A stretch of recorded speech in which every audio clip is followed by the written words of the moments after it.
नमस्कार, आप देख रहे हैं जौनपुर टुडे। मैं हूं शुभम अग्रहरी। साथियों, जैसा आप सभी को पता है कि राहुल गांधी इस समय बिहार के दौरे पर हैं। उनके द्वारा बिहार के अलग अलग क्षेत्रों में जाकर वोट अधिकार यात्रा किया जा रहा है।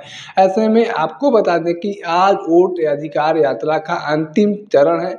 आज से वोट अधिकार यात्रा जो है राहुल गांधी का वह खत्म हो जाएगा।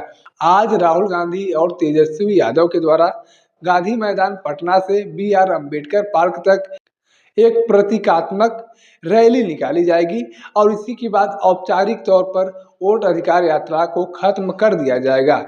और इसी प्रतीकात्मक रैली के बाद एक विशाल जनसभा को संबोधित करते हुए राहुल गांधी के द्वारा वोट अधिकार यात्रा को खत्म कर दिया जाएगा। आपको बता दें कि बिहार में कांग्रेस पार्टी के द्वारा आरोप लगाया गया कि चुनाव आयोग ने SIR के नाम पर लाखों मतदाताओं का मतदाता लिस्ट से नाम काट दिया। इसके खिलाफ राहुल गांधी जी के द्वारा तेजस्वी यादव के द्वारा बिहार में वोट अधिकार यात्रा निकाला जा रहा था। लगभग 1300 किलोमीटर चले इस यात्रा को 25 जिलों से होकर गुजारा गया और इस 25 जिलों में कुल 110 विधानसभा सीटों को भी कवर किया गया, जो अब अपने अंतिम चरण में आ चुका है। और आज राहुल गांधी जी के द्वारा औपचारिक तौर पर वोट अधिकार यात्रा को खत्म कर दिया जाएगा और अब चुनावी प्रचार प्रसार में लग जाएंगे। लेकिन यहाँ पर समझने वाली बात यह है कि कांग्रेस पार्टी जो लगातार वोट अधिकार यात्रा निकाल रही है और लोगों को कह रही है कि आपके वोट को चुनाव आयोग के द्वारा भाजपा के कहने पर काट दिया गया है। ऐसे में क्या बिहार की जनता कांग्रेस पार्टी को वोट देगी? क्या तेजस्वी यादव को वोट मिलेगा? क्योंकि बड़े स्तर पर राहुल गांधी जी के द्वारा तैयारियां की गई, बड़े स्तर पर लोगों के घरों घरों तक जाकर मिला गया, बड़े स्तर पर लोगों से समन्वय स्थापित किया गया, बातचीत किया गया, जगह जगह जनसभा को संबोधित किया गया। ऐसे में देखना बेहद दिलचस्प होगा कि बिहार में जिस तरीके से राहुल गांधी जी के द्वारा मेहनत किया गया है, क्या उसका रिजल्ट सफलता के रूप में मिलता है कि नहीं मिलता है।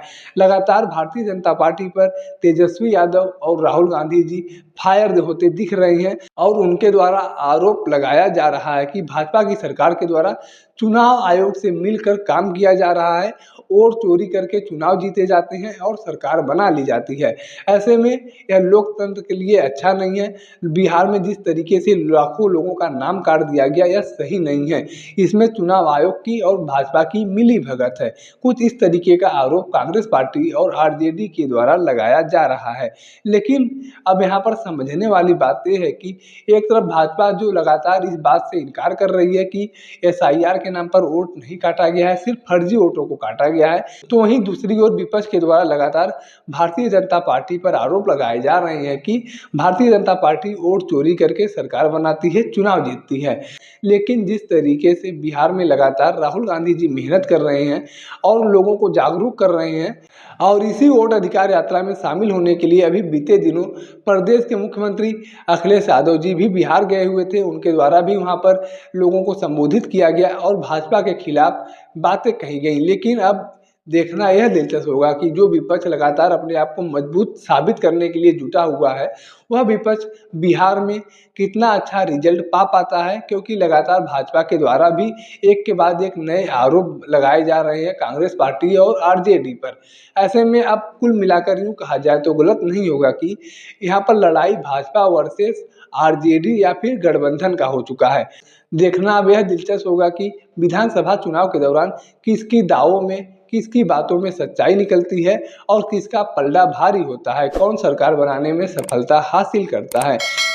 क्योंकि जीत के दावे तो दोनों ओर से किए जा रहे हैं, दोनों ओर से कहा जा रहा है कि इस बार हम जीत हासिल करेंगे। विपक्ष कह रहा है कि हम इस बार बदलाव लाएंगे और बिहार से जो वर्तमान सरकार को हटाकर एक नई सरकार का गठन करेंगे।